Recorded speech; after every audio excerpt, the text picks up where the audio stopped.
Esse é o projeto UX Summit. A proposta é expor lives com conteúdos atuais e relevantes sobre os temas relacionados à área do conhecimento do direito. A UX quer te ajudar nas escolhas profissionais e no planejamento da sua carreira. O UX Summit é um evento 100% gratuito, apresentando uma série de conversas e palestras com professores e empreendedores de expressão nacional, abordando diferentes aspectos e perspectivas de cada profissão. Vamos falar hoje sobre direito desportivo e gestão de carreiras, as quais é essencial para que possamos conhecer sobre o que é o direito desportivo e como pode ser atuado dentro da questão de gestão de carreira. Os professores vão contar as suas experiências a fim de trazer o conhecimento sobre diferentes temáticas que possibilitarão uma grande esfera de aprendizagem nas diversas áreas do conhecimento do direito. Eu sou a professora Cleide Calgaro, trabalho com os cursos de graduação e pós-graduação, mestrado e doutorado na Universidade de Caxias do Sul, e é com grande honra e felicidade que participo desse projeto UX Summit. Importante lembrar a vocês que no hall de entrada nós temos os consultores da UX. Eles estarão atendendo nos estandes para que todos possam tirar as suas dúvidas sobre a universidade e o curso de Direito. Essa é a segunda live que terá como tema Direito Desportivo e Gestão de Carreiras. Ela será ministrada pelo professor Marçal Salatino dos Reis, que é advogado, sócio da SRB Advogados Associados, graduado em Ciências Jurídicas pela Universidade de Caxias do Sul, pós-graduado em Direito do Consumidor. O professor Marçal atua nas áreas de Direito Civil, Empresarial, Consumidor, Franchising e Gestão Jurídica nas carreiras com ênfase em Direito Desportivo. Professor Marçal, com muita honra, é egresso da Universidade de Caxias do Sul. Nós ficamos imensamente felizes com a possibilidade de poder ouvi-lo e agora a fala é sua. Muito obrigada. Muito obrigado, professora Cleide. Sejam todos bem-vindos. Para mim é uma alegria, é uma satisfação imensa retornar, de certa forma, retornar à UX, nesse ambiente onde sou egresso e fui muito feliz, né? A gente estava comentando até antes, eu e a professora Cleide, aqui na Universidade de Caxias do Sul, fui muito feliz, muitas amizades, tanto com os professores, amigos dos professores até hoje, a gente tem um contato muito bacana. Antes da pandemia, obviamente, já estive aqui algumas vezes ministrando alguma palestra, alguma situação também dentro da Universidade de Caxias do Sul, dentro das minhas áreas de atuação. Então, para mim, eu fico extremamente lisonjeado, feliz de estar retornando a convite dessa casa que tão bem me acolheu todo esse tempo. Pessoal, hoje, então, sejam primeiramente, mais uma vez, sejam bem-vindos. Nós vamos falar de temas incomuns dentro da área do direito. Quando eu falo incomuns, são temas ainda com bastante espaço para serem pesquisados, para ser estudado e realmente espaço para mutações, né? Direito desportivo. O que é o direito desportivo? Primeiramente, que atualmente a gente não vai chamar ele só de direito desportivo. A gente vai dar uma amplitude e vai chamar ele de direito desportivo e do direito do entretenimento. Hoje, o esporte, o desporto, ele é um dos principais pilares do entretenimento em uma sociedade. Então, falar de direito desportivo sem falar de entretenimento e tudo aquilo que carrega se torna praticamente vazio.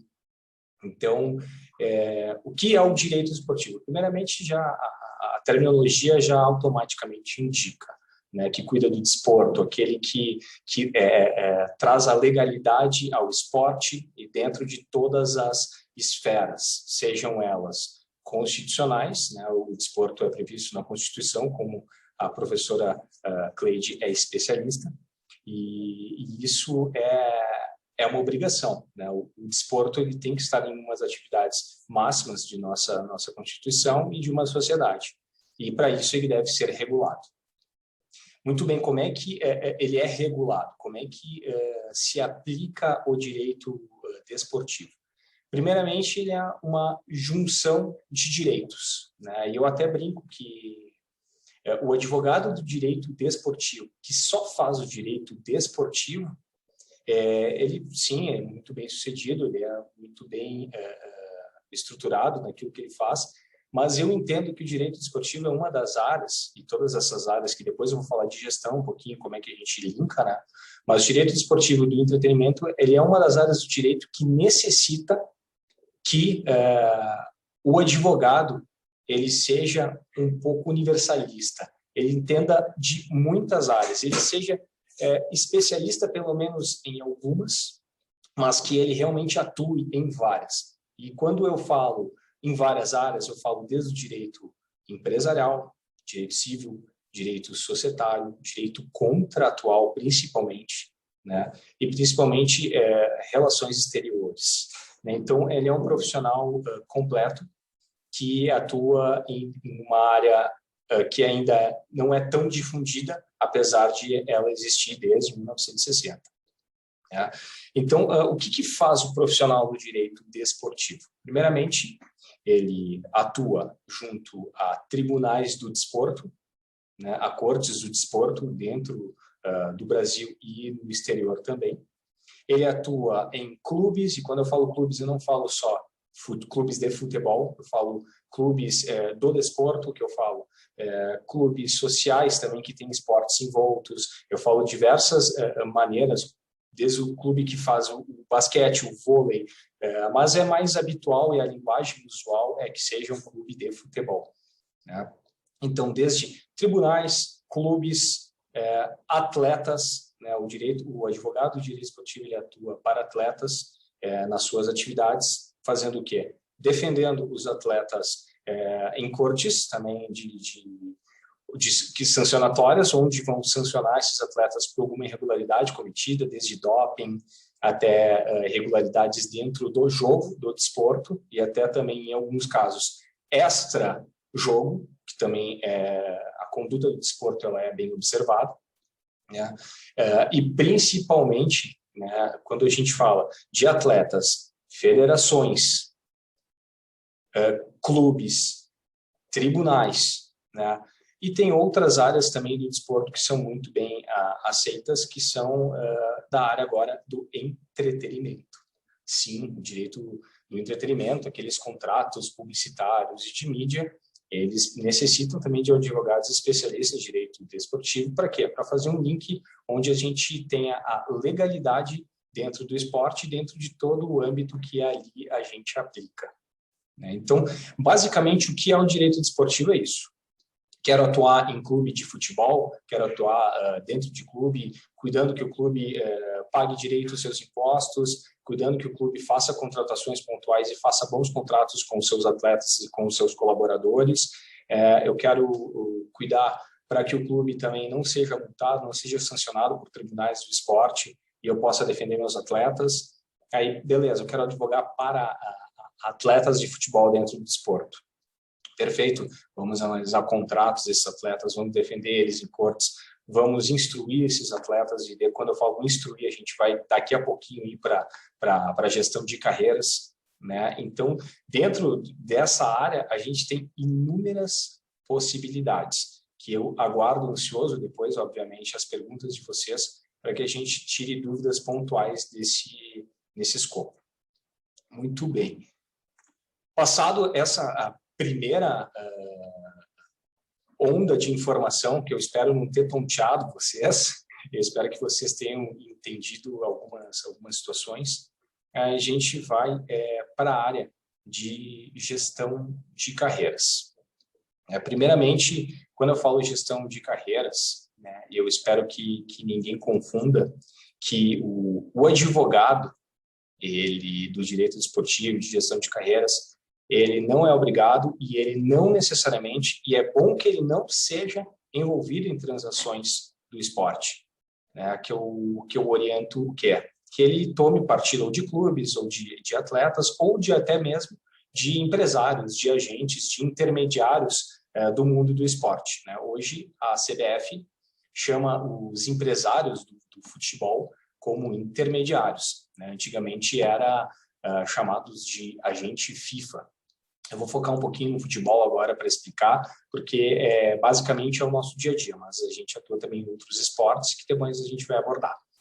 Então, passando isso, né, o advogado não necessariamente ele tem que ter a carteirinha lá da CBF para fazer as transações. É bom que ele não esteja nessa seara, ele tome esse partido que eu comentei antes. Para quê? Para que haja realmente uma fidedigna atuação profissional, né? Se eu estou defendendo um atleta, eu quero que ele faça um contrato positivo com o clube, eu quero que ele vá para um clube onde ele seja bem aceito, onde ele vá jogar, onde ele tenha espaço, né? E principalmente eu quero que ele não seja aviltado por nenhuma negociação ilegal e principalmente negociação economicamente insatisfatória, que é onde a gente cuida do atleta frente a intermediário, a frente a clube, a frente a elementos terceiros que possam habitar essa relação. Beleza, eu posso atuar para clube, agora sim, cuidar dos clubes, vou fazer contratações, vou atuar com os clubes juntamente em tribunais, vou fazer registros desses atletas, né? Eu vou cuidar que o clube cuide e receba bem esse atleta, mas ao mesmo tempo eu faço uma negociação contratualmente bem aceita, onde não sangre o caixa desse clube futuramente, e principalmente que o intermediário não participe tanto da negociação para que sangre os caixas desse clube também, né?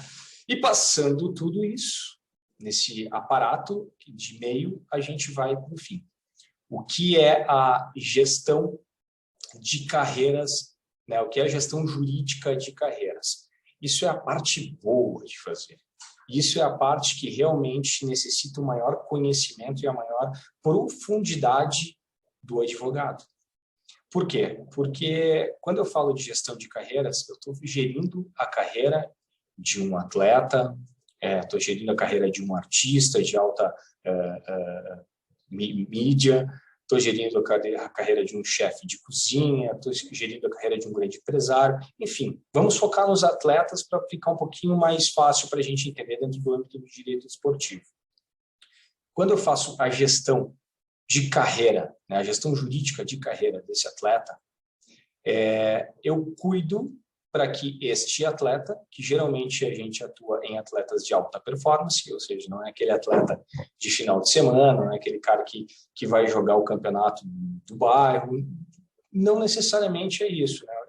Quando eu falo de alta performance, é aquele atleta que ou vive da arte que ele pratica, o vôlei, basquete, futebol americano, ou ele principalmente atua em ligas de alta performance, né? Porque a gente sabe que não é todo o atleta que tem a oportunidade de jogar num clube onde ele só faça isso. A gente, principalmente no futebol feminino, ainda é uma lástima no Brasil, isso há de mudar, mas as meninas geralmente trabalham e depois treinam no turno inverso e jogam no final de semana.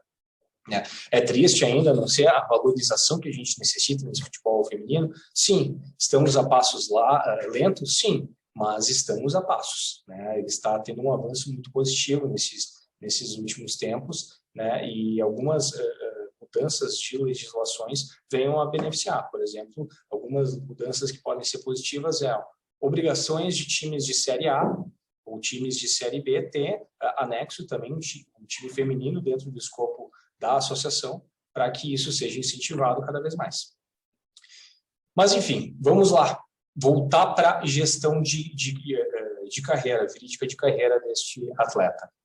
Primeiramente, o advogado cria uma relação praticamente familiar com o seu gerido, né? E por que o advogado faz isso? Por que não pode ser uma pessoa específica? Bom, estamos falando de gestão jurídica. Obviamente, outros tipos de gestões estratégias midiáticas, isso ele vai ter um profissional adequado, que inclusive pode ser gerido pelo profissional do direito que o acompanha. Isso é a principal máxima, né? Grandes exemplos que nós temos, exemplos de atletas de seleção brasileira, atletas que jogam no exterior e atletas aqui do Brasil também de grande conceituação, no qual a gente pega o atleta pela mão, acompanha ele desde a contratação para o clube, desde a análise contratual, desde a análise de todo um escopo como empresa. Por quê? Porque esse atleta de alta performance, ele é uma empresa.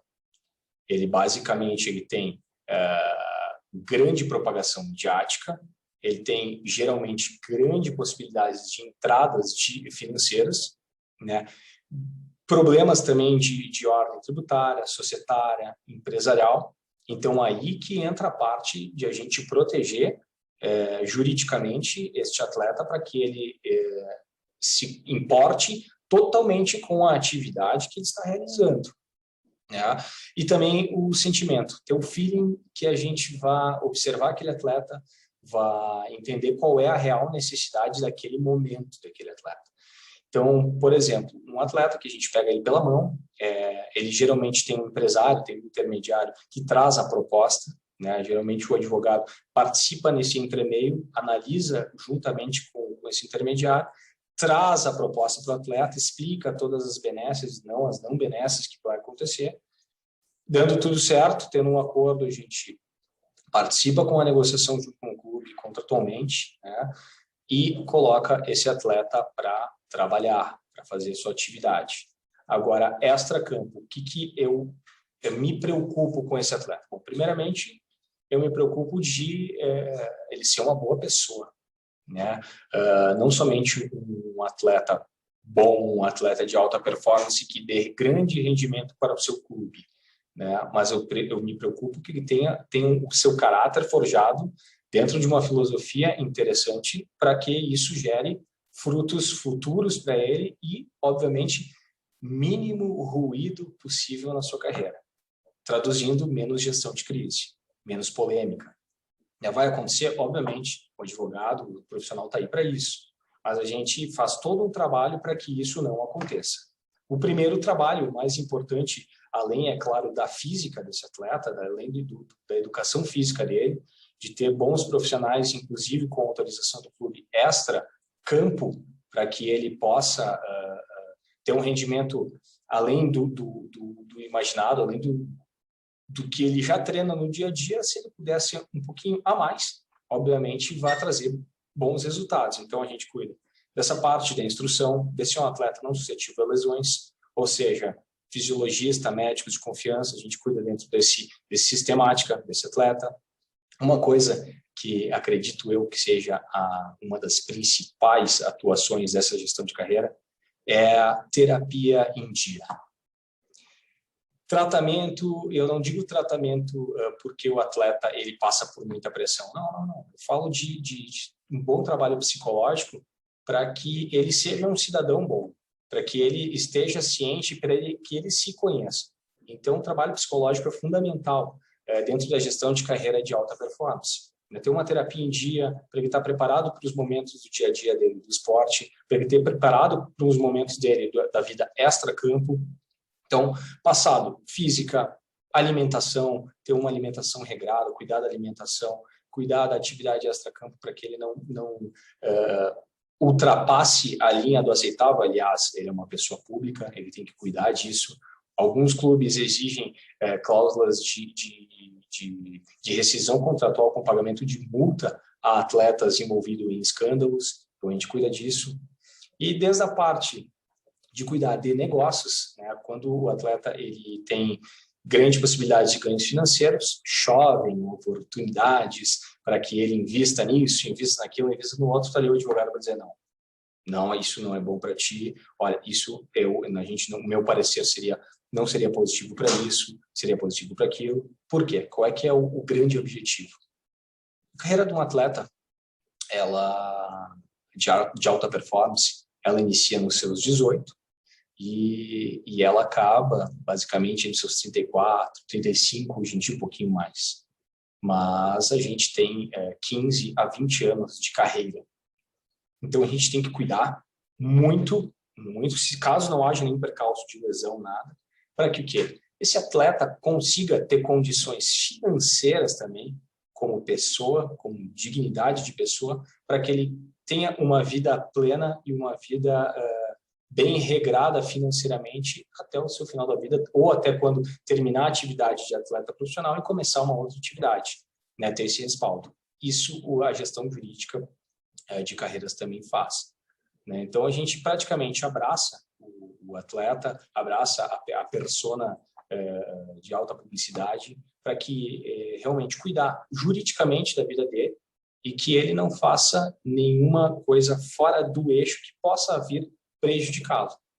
Então, linkando esses dois temas de direito desportivo e gestão jurídica de carreira, a gente chega num profissional do direito onde ele basicamente entende muito bem de direito empresarial, de direito societário, porque o atleta ele é uma empresa e toda a família, todo o escopo também são pessoas que demandam, né, do advogado, porque elas precisam estar bem para o atleta estar bem e toda a bola girar, né?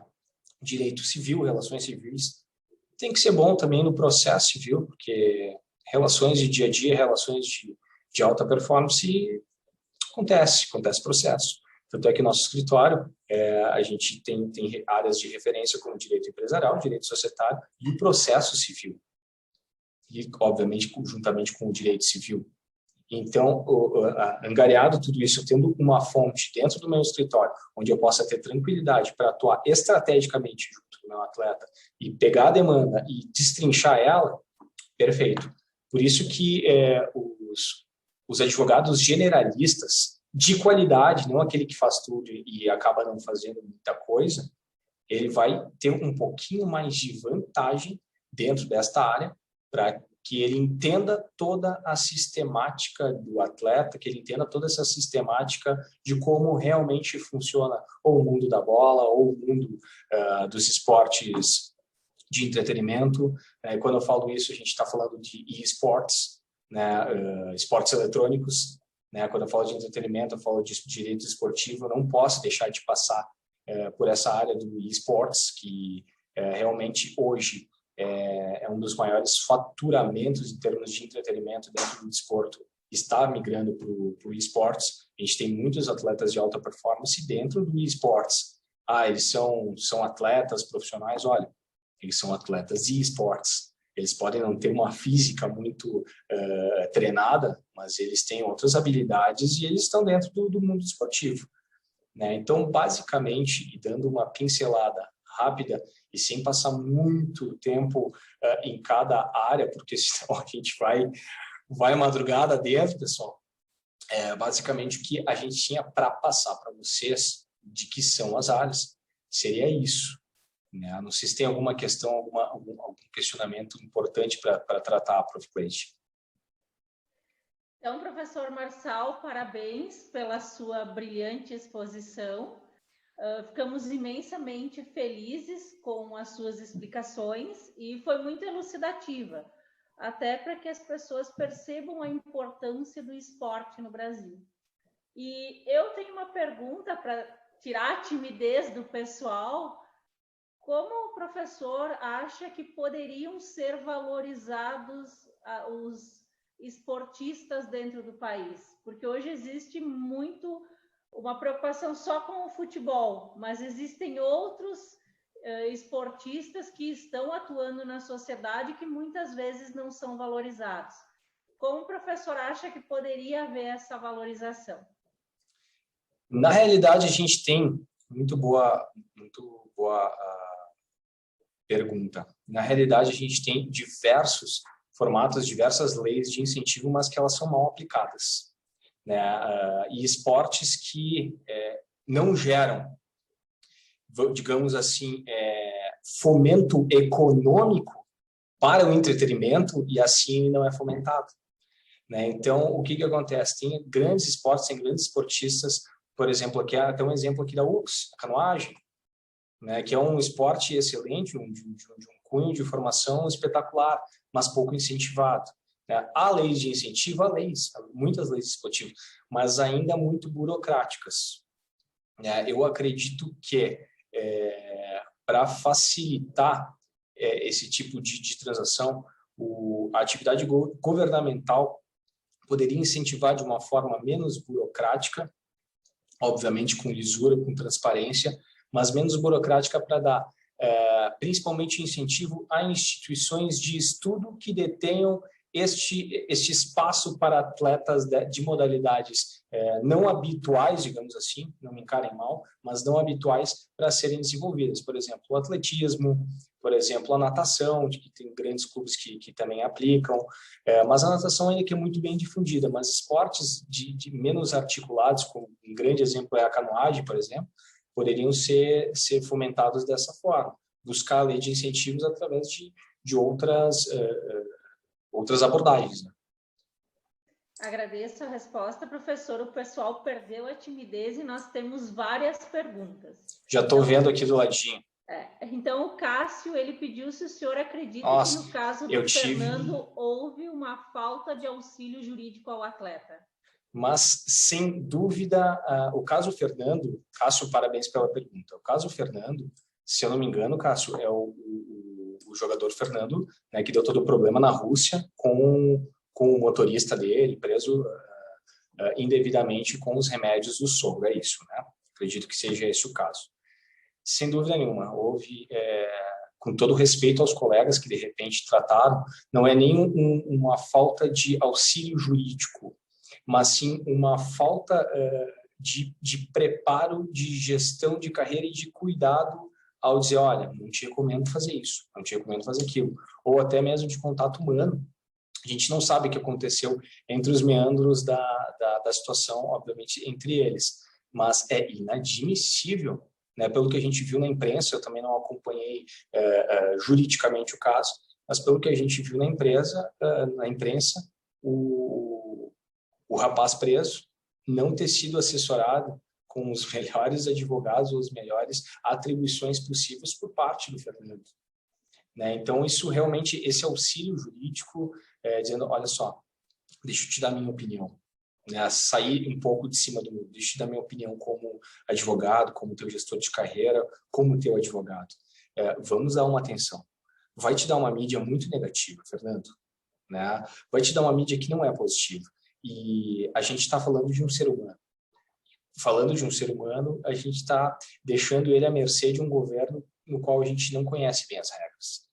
Então, faltou sim, Cássio, faltou sim um pouquinho de repente, de carinho no caso. Né? Que bom que deu tudo certo.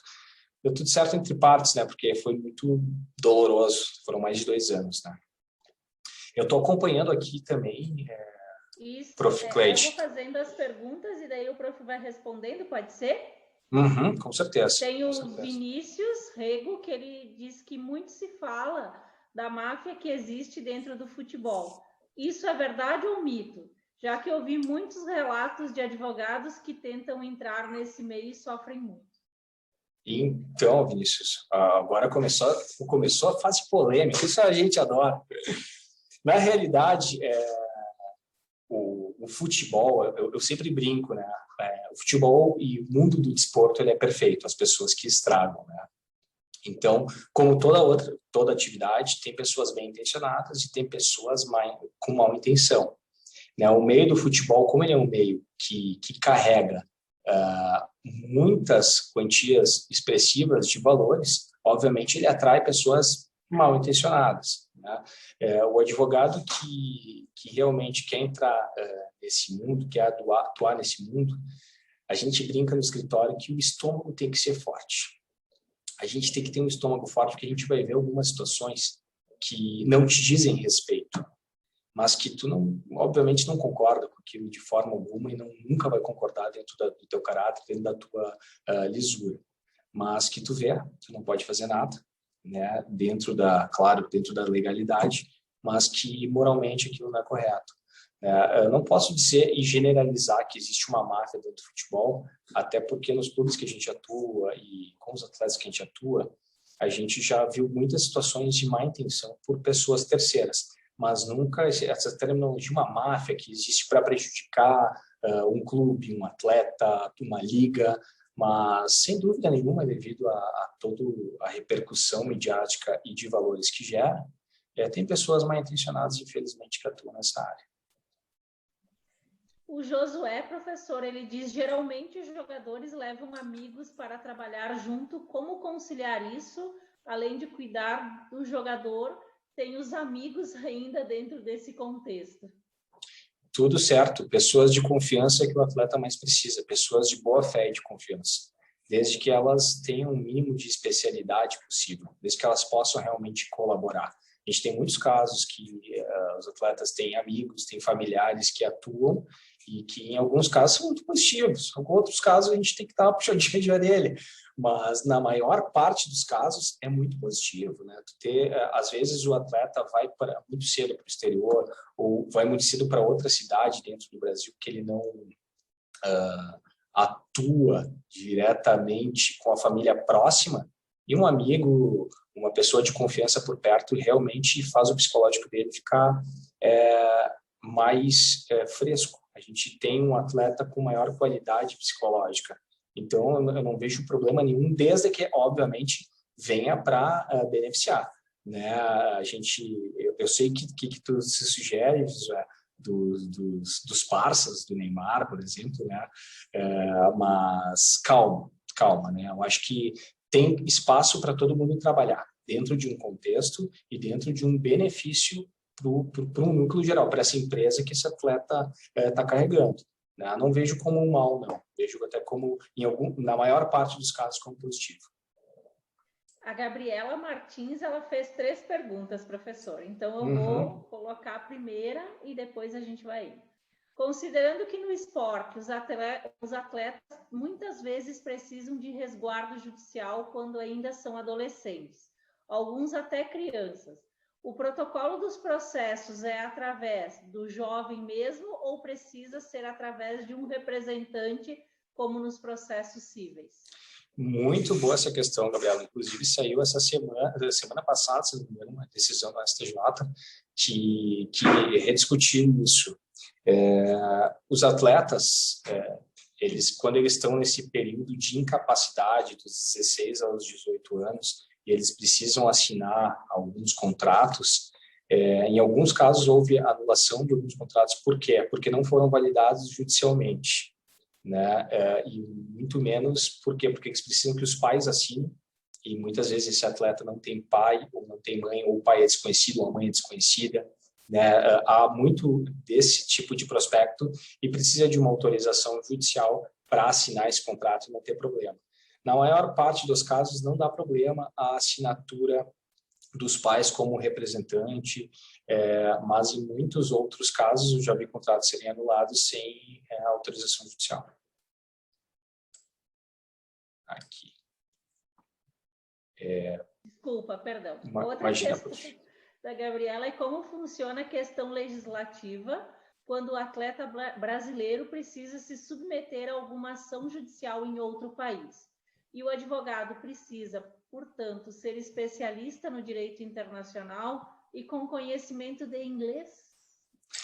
Sem dúvida nenhuma. O inglês ele é o básico do básico do básico, né? Até para ter relações dentro do Brasil, até propostas que chegam. Já aconteceu de casos que o atleta não detinha seu empresário, seu intermediário, detinha seu staff pessoal, familiares, mas ninguém falava inglês. Aí a proposta do grande clube da vida dele chegou através do nosso escritório para que a gente pudesse falar e passar a proposta. Né? Isso surte, às vezes surte mal. Por quê? Porque o familiar ele está só esperando aquela ligação, é a ligação da vida dele. Ele está querendo, ou o empresário, ele quer fazer aquela ligação, mas a comunicação travou. Né? Então, a gente recebe a proposta, repassa, a proposta tem que ser em papel timbrado, toda uma série de questões éticas e morais para serem resolvidas nesse sentido, mas é básico conhecimento do inglês, Gabriela, né? E Gabriela. E como funciona a questão legislativa quando o atleta brasileiro precisa submeter a alguma ação judicial? Geralmente, quando ele tem alguma ação judicial fora do Brasil, é em tribunais do desporto. No TAS, em tribunais de câmaras de mediações internacionais. Então, geralmente são órgãos administrativos, são órgãos, entre aspas, extrajudiciais. As punições são adequadas dentro do mundo do desporto, mas sim, especialidade do direito internacional é interessante, mas o direito internacional dentro desta área vai para um lado mais esportivo, de legislação global, local e até mesmo da localidade onde aquele atleta está jogando. Mais uma pergunta da Gabriela. É praticamente nula a presença de mulheres como empresárias, treinadoras em questão de times masculinos e, portanto, consequentemente, na representação jurídica. É possível afirmar que ainda existe um estigma na presença feminina como figura representativa dentro do esporte? O que o professor acha? Então, Gabriela, como as tuas perguntas foram bem colocadas, basicamente é uma lástima a gente não ter as mulheres com tanta força dentro do futebol, por exemplo. É uma lástima por quê? Porque estaria tudo muito mais organizado.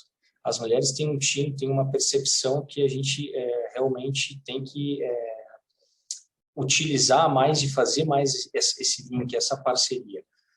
Haja visto, né, não sei se você sabe, Gabriela, mas a CEO do Chelsea, atual campeão da Champions League, nesse final de semana, é uma mulher capacitadíssima.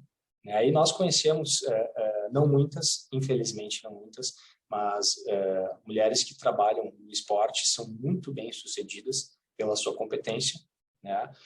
Trabalham dentro de clubes, trabalham dentro do próprio negociações no mundo da bola, no próprio intermediárias, mas, em si, não representam nem 3% desse mundo, que é uma lástima total.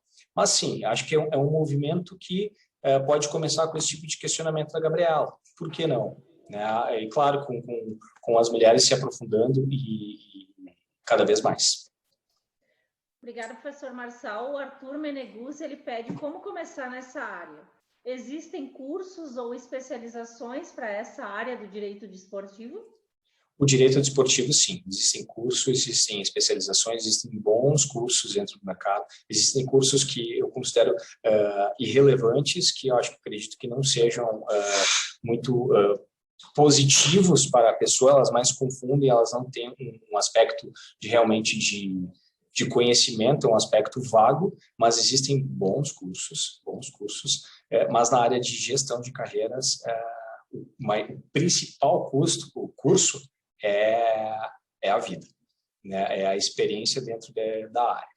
Né? Não há um curso que quero ser um gestor jurídico de carreiras de atleta, infelizmente não existe. Isso vai se formando e vai forjando esse profissional dentro da experiência. Muito obrigada. O Rafael de Almeida Padilha, ele pede: como solucionar conflitos que colocam direitos dos atletas em risco que possam surgir no estrangeiro? E no caso do esporte, em que a organização, realização e regramento são feitos lá fora, quais seriam as ferramentas do participante? Como solucionar que colocam direitos do atleta em risco e possam surgir no CRED? Com um bom contrato, com um advogado especialista em contratação internacional. Né? Tem alguns países que têm algumas cláusulas muito específicas de cada país. Tem países que pagam imposto para o atleta e tem países que não. Tem países que a gente cuida dessa área tributária, principalmente, para que o atleta seja beneficiado nessa área. Então, um bom contrato resolve. E nesse caso de esportes, né, onde o regramento do torneio é realizado lá fora, ele entra numa política do entretenimento, ou seja, a gente vai por uma área do direito civil, a gente sai um pouquinho do desporto, então a gente geralmente não está bem regulado ainda toda essa interação, não há ainda um conselho internacional e até um conselho brasileiro, uma federação, um tribunal dentro do Brasil que ainda faça gestão. Então, por isso que ele entra nessa área do entretenimento e é regido pelas relações civis. Próxima pergunta do Pedro, ele diz: boa noite, professor. Como é o mercado de direito desportivo no meio do futebol no Brasil? Pedro, então, é muito, muito interessante, vasto, né, para quem estuda, para quem realmente vai atrás, para quem realmente tem algumas oportunidades, é um mercado que a gente aconselha. A gente está necessitando de profissionais gabaritados nesse nicho. Como em todas as áreas, sempre é bom ter profissionais de alta expertise, mas é um meio do futebol no Brasil, tem vasta matéria-prima para ser trabalhado. A Carol também faz uma pergunta: como se pode fazer a gestão de carreiras de atletas em esportes? Isso no é um esportes. mercado, esportes? Isso, mercado risco no momento, acredito que seja um mercado novo. Carol, então, é muito similar com a carreira de um atleta de futebol. A gente vai cuidar desse atleta desde a área psicológica até também da área de alimentação, por incrível que pareça, né? Regramento jurídico, análise contratual, de repente viabilizar a abertura de empresas e elementos societários para que a tributação dele seja adequada. Não foge muito do meio do futebol, não. Tem algumas particularidades, mas ela não é muito diferente. O João Vitor, ele pede, para atuar nessa área do futebol, é necessário algum curso na CBF ou somente conhecimento jurídico? Além do conhecimento jurídico, a CBF propicia vários cursos de gestão do esporte, né? E é muito interessante realizá-los, sim. Gabarita a pessoa para ir adiante, mas no caso, se quiser atuar como representante de atletas, como empresário do atleta, como intermediário, a linguagem correta é intermediário, né? O intermediário, ele necessita fazer um cadastramento na CBF, ter sua carteira emitida, uma série de requisitos a ser cumprido, para que aí sim ele possa fazer transações dentro do mundo da bola. O Rafael Padilha, ele faz um complemento da pergunta anterior. Ele diz, quando falamos de grandes campeonatos, como esportes supermidiáticos, ou de jogos eletrônicos famosos, ou de grandes times de futebol, me parece que há esperanças. Mas, e para os menos famosos, como buscar os direitos lesados no exterior? Federação e tribunais internacionais. A gente tem tribunais espalhados em todo o mundo, né? Tribunais na Suíça, né? Tem tribunal na Suíça, que é onde é a regência do futebol internacional, né? E tem tribunais locais também. Então, esse é o caminho. Esse é o caminho de direitos lesados desses atletas, por meio das federações e tribunais de mediação, câmaras de resoluções de conflitos locais naquela localidade. O Roque dá os parabéns ao professor pela abordagem do tema e diz que foi muito esclarecedor e muito bom a sua palestra. Obrigado, Roque. Obrigada, desculpa, professor. O Vinícius, então, ele faz uma pergunta. Agora uma pergunta mais tranquila para o professor. Olha o Vinícius aqui, ó. Esse ramo de entretenimento que o senhor disse, nele se enquadram as profissões de influenciadores? Como se faz a busca por esses clientes? Então, Vinícius, excelente pergunta. Nosso código de ética da OAB, né, a gente não permite que a gente faça captação, né, a gente vá atrás, a gente tem que fazer por merecer a indicação de colegas e atendê-los bem. O principal captador é o nosso cliente bem atendido. Então, isso já vale para a vida, né? Mas, sim, a profissão de influenciadores está em alta, né, essa profissão, e acho extremamente interessante que muito deles, inclusive, tivesse essa gestão de carreira, e mais do que isso, gestão jurídica, porque muitos deles estão fazendo a publicidade da maneira incorreta, estão angariando valores, angariando dinheiro de maneira que tributariamente é errada para eles. Então, eu acho que tem um campo de gestão jurídica de carreiras de influenciadores gigantesco a ser trabalhado. Antes de eu passar para a próxima pergunta, pessoal, não esqueçam de preencher o formulário para contar a presença e depois vocês receberem o certificado. A nossa colega Débora, que está trabalhando aqui no suporte, deixou o link para vocês ao final do chat. Mais uma pergunta, professor, do Matheus. Grande Matheus. Um pouco mais ampla, ele diz. Quais os maiores desafios e qual a tendência, aqui entrou mais umas perguntas, dessa área do direito nos próximos anos? Então, muito bom, Matheus. Os maiores desafios são, além da regulação ser cada vez mais adequada para a atual atividade do direito desportivo, do direito do entretenimento, o desafio desta área é realmente a gente conseguir que ela seja equânime a todos, né? E principalmente o desafio seja equilibrar futebol feminino, seja os esportes como um todo dentro desse elemento. Isso é um desafio. Isso é um desafio. E principalmente é um desafio que a gente tem que batalhar por ele. E aí, qual a tendência desta área do direito nos próximos anos? Bom, a tendência é que cada vez mais profissionais dessa área vão ao mercado. Por quê? Porque os atletas, de uma certa forma, os clubes, as federações, estão percebendo que um assessoramento jurídico vem muito bem a calhar, não para gerar contratos bem articulados para que possa gerar benefícios, mas não, para buscar-se o equilíbrio.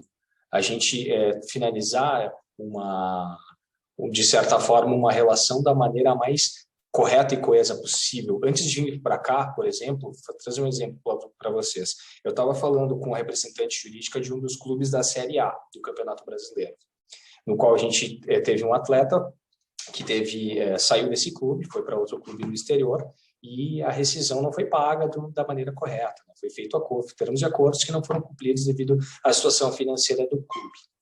A relação é tão de alto nível que a gente conversa, a advogada do clube sabe que deve, a gente sabe que tem que receber para o nosso atleta, mas a relação é de extremo alto nível. A gente conversa, olha, vamos batalhar para que vocês façam isso, façam aquilo, façam outro, e olha só, vou torcer para o teu time para passar na próxima fase da Copa do Brasil para ter dinheiro para pagar meu cliente. Então, a gente tem uma relação de alto nível nesse campo, que é como se deve ser. Quando a gente tem clubes beligerantes, clubes litigantes, atletas que também não entendem, e principalmente intermediários mal intencionados nessa área, aí esse também, voltando à pergunta do Matheus, é um desafio, é a gente romper essa barreira de gente mal intencionada do futebol. A gente tem que tirar essa gente do futebol, gente que só quer, de repente, trazer lucro, seja a qual for o custo e qual for as consequências. Isso é o desafio dessa mentalidade jovem, como vocês que estão aqui hoje. Obrigada, professora. A Gabriela, ela disse que faz uma última pergunta. Eu acho que ela vem com mais perguntas. Com a vontade, Gabriela. Ela fala, a captação de clientes dentro desse meio é diferenciado do comum? O que o professor acha? Então, ele não é tão diferenciado, não. Eu não considero tão diferenciado. Hoje, o nosso escritório atende a maior parte de empresas e atende atletas, atende intermediários, e esses atletas a gente encara eles como uma grande empresa. Eles demandam um atleta só, às vezes demanda muito mais trabalho dentro do escritório como uma empresa de 300 funcionários que a gente atende. Então, para vocês verem o nível de trabalho que a gente equaliza. Então, nesse meio, a diferenciação... Eu vou ler o complemento da pergunta que eu complemento com a resposta, prof. Existe uma parceria fixa entre escritórios com empresários que associam atletas à captação ou é diretamente só com o atleta? Sim, tem alguns intermediários que optam por exemplo, nós advogamos para um intermediário, ele tem os atletas dele, a gente faz os contratos com esses atletas com os clubes, ou desse intermediário com os seus próprios atletas, né, dentro de toda uma política e de ética, né, mas preferencialmente o nosso escritório, por exemplo, é um escritório que prefere atender atleta, né, que a gente cria amizade, cria um relacionamento posteriormente com esse intermediário, se ele é uma boa pessoa, se ele é uma pessoa bacana, a gente identifica o avatar dele já nas primeiras conversas, se ele quer o benefício do atleta ou se ele quer o benefício econômico somente dele, né? Se me permite, prof, se a gente tem mais um tempinho, eu gostaria até de trazer um exemplo, né? Pessoal, pensem comigo, e depois eu vou pedir para a prof. Cleide expor sua opinião também. Atleta de 20 anos, joga no meio campo, tá? Joga num clube aqui do Brasil, de um clube de menor repercussão, clube que joga na Série C, D. Recebeu uma proposta de um clube da Série AA do exterior, ou seja, Itália, França, Portugal, recebeu uma proposta da vida. Esse atleta tem 20 anos, recém-completados, 19 para 20, vamos lá. O que ele faz, esse atleta e esse intermediário? Ele aceita, ele abraça, ele agradece esse intermediário por essa oportunidade, ou, de repente, a gente analisa um pouquinho mais outras opções? Prof. Cleide. Eu analisaria outras opções. Então, eu vou trazer agora o que é a gestão de carreira. Esse atleta, de 20 anos no meio-campo, ele vai ir para este clube, se ele assinar com este clube, e este clube tem um dos melhores meios de campo do mundo. Ele não vai jogar. Ele vai chegar lá como uma grande promessa e ele vai ser rebaixado para o time sub-23. E para esse time sub-23, para ele aparecer naquele formato, ele vai ficar uns 2 anos. Aí, quando ele estiver já quase perto dos seus 23, ele vai ser emprestado para outros times dentro da Europa. Até ele retornar para esse time com seus 24, 25, com algumas renovações contratuais, se for o caso, para que ele possa brigar por posição no meio-campo. E eu pergunto, ele já está com seus 26, 27, onde o atleta atinge seu ápice. Ele queimou ou não queimou a carreira dele? Eu acredito que a gente, se não tem uma promessa contratual onde esse atleta vai lá mostrar trabalho, a gente pode ter queimado a carreira desse atleta muito cedo por pensar demais, por sonhar muito grande. Agora vamos voltar um pouquinho. Esse atleta, a gente conversou com esse intermediário e disse, não, essa proposta é muito, agora calma. Apesar de ela enche os olhos, eu vou jogar nos melhores times do mundo, eu vou ser famoso, calma.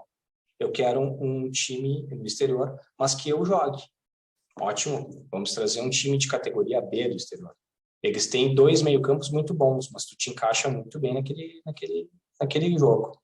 Perfeito, ele vai começar a jogar, não jogar, mas ele vai estar lá no time titular. Se ele realmente tiver o talento que se espera que ele tenha, com 23 anos, esse atleta é o melhor do time. Esse atleta está voando dentro daquele time. E com 23 anos, ele chega com status de estrela para um time superior para jogar, para pegar a seleção brasileira e para quando alcançar seus 27, 28, 29 anos, esse atleta está realmente no seu auge de carreira incontestável. Ou seja, a gente não queima o atleta. A gente pensa em não queimar o atleta e sim cuidar de uma carreira perene, de uma carreira justa, onde ele consiga galgar passo a passo. Os próprios clubes europeus se ligaram disso, os próprios clubes europeus sabem disso atualmente. Tanto é que a proposta é realmente trazer esses brasileiros já com um contrato bem claro e simples. Você vai jogar no nosso time B. Né? E mesmo assim, daí cabe ao atleta querer ou não. Né? Mas nesse caso, por exemplo, desse atleta, essa situação inclusive ocorreu, a opção foi jogar num time de Série A do Brasil. E graças a Deus deu tudo certo. Que coisa boa, professor. Aqui o Vinícius, ele diz, neste exemplo que o senhor deu, podemos citar, por outro lado, que deu muito certo, o Douglas Costa, que ao ir para a Europa pegou um time mediano para depois estourar e jogar no Bayern de Munique e no Juventus. Exatamente, uma gestão de carreira muito bem preparada, né? E claro que a gente está falando de Douglas Costa, um atleta com um potencial incrível. Espero que ele seja muito feliz aqui no Brasil também. Isso aí, professor. Não sei se alguém tem mais alguma questão ao professor Marçal. O professor nos deu uma lição hoje. Não só uma lição de como profissional, mas também uma lição de como cuidar de um ser humano. Porque o professor colocou o atleta não só como uma mercadoria que é disputada, mas principalmente como um ser humano que precisa de cuidado. Em vários momentos da sua fala, e eu gostaria também de ouvi-lo acerca disso, o professor fala do cuidado com o atleta, mas não do cuidado na questão material, mas do cuidado como ser humano. Então, gostaria de ouvi-lo um pouco acerca dessa questão. Obrigado, professora. Na realidade, prof. Cleide, isso é o principal. A gente formando o caráter, forjando esta pessoa como uma excelente pessoa, né, como um excelente cidadão, automaticamente ele vai servir o desporto, vai servir onde ele for como um primazia. Né? Agora, a gente pensando somente na questão financeira, no atleta, onde ele vai jogar, e não se importando com essa questão humana, a gente pode estar criando um monstro. A gente pode estar criando, sem saber, uma pessoa onde socialmente ela vai trazer muitos malefícios para o meio que ela circunda.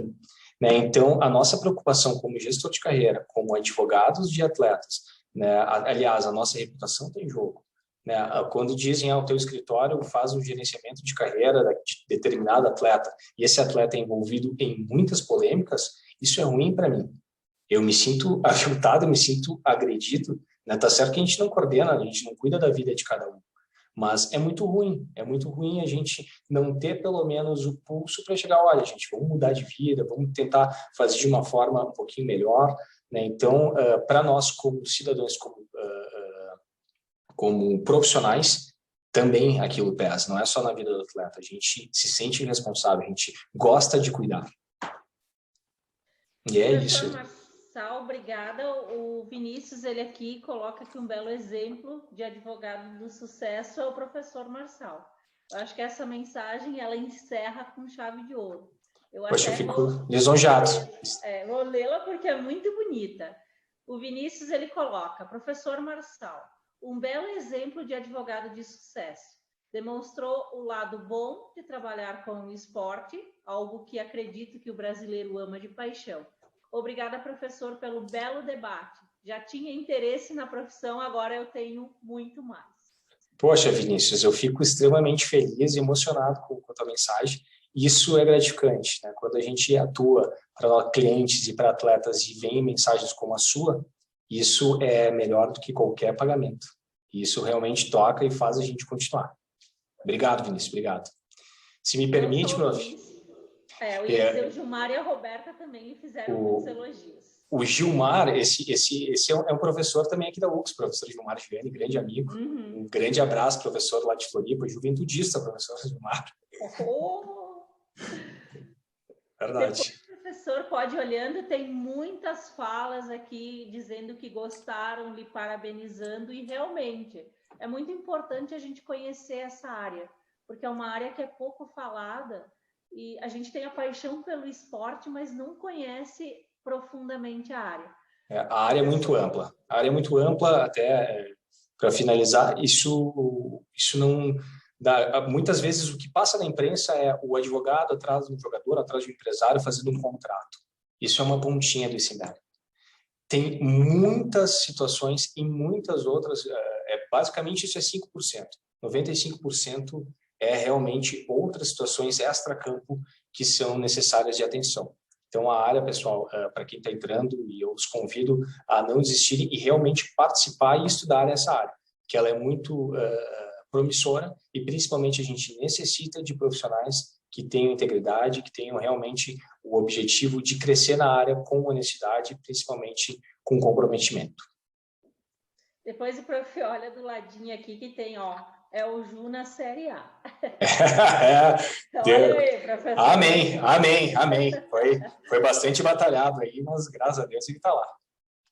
Isso aí. Professor Marçal, gostaria de lhe passar a palavra, então, para que o professor pudesse fazer a sua finalização, dar uma boa noite para todos, antes de nós fazermos o encerramento. É claro. Muito bom poder ouvi-lo e realmente aprendi muito com o professor e convido sempre a voltar à universidade e rever os seus antigos colegas e criar novos colegas. Por favor, fique à vontade. Será uma honra, prof. Coelho, será uma honra, porque realmente a UX é uma casa onde eu me sinto muito bem, onde eu tive uma academia muito interessante, fico muito lisonjeado de estar voltando nessa posição aqui, porque a UX foi muito boa para mim. Eu gostei muito de estar aqui naquele Bloco 58. A gente estava comentando antes, que saudade desse Bloco 58, que tive grandes experiências, grandes aprendizados. E quanto a direito desportivo, quanto a gestão de carreiras, jurídicas de carreiras, eu tenho a passar para os amigos que estão assistindo, grandes amigos que eu estou vendo também aqui acompanhando a gente. A área é ampla, né? Aquela coisa de, o direito ele é muito restrito nessa área, a gente precisa ter uma indicação. Não, a gente não precisa ter indicação, a gente precisa estar relacionado junto com a área, né? Ou seja, intervir junto do esporte, participar da associação lá onde você joga sua bola, onde você está nadando, participar de federações, tentar se envolver o máximo possível, nem que seja gratuitamente, e a maior parte dos casos é gratuitamente, né, para angariar experiência, para estar dentro desse mundo. Então, o direito desportivo é muito amplo. A gente teria um semestre inteiro falando do que é o direito desportivo e do entretenimento, do esportes, que tem um campo gigantesco. Alguém falou dos influenciadores também, gigantesco para ser trabalhado em termos de gestão jurídica de carreiras.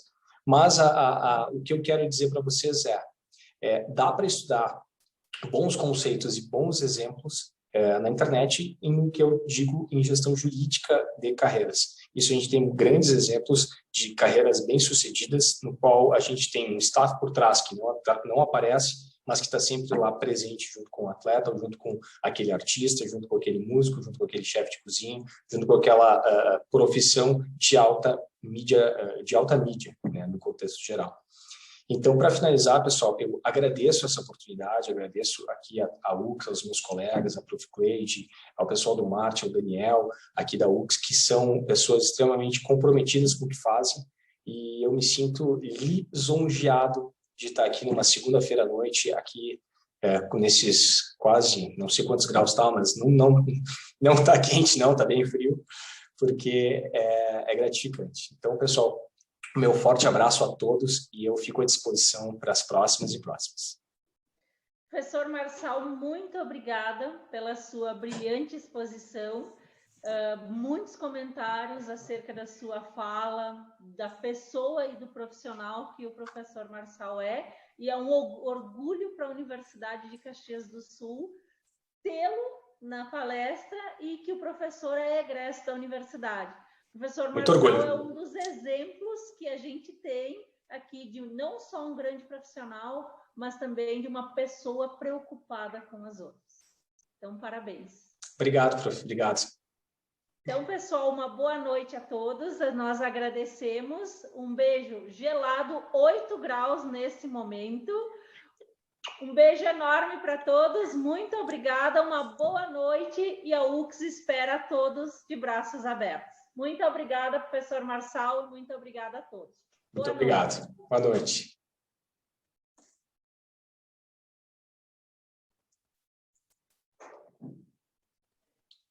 Mandaram o professor ir para Uberlândia, ó. Eu não agradeci a Débora. Débora, muito obrigada pela tua gentileza e pelo teu suporte técnico.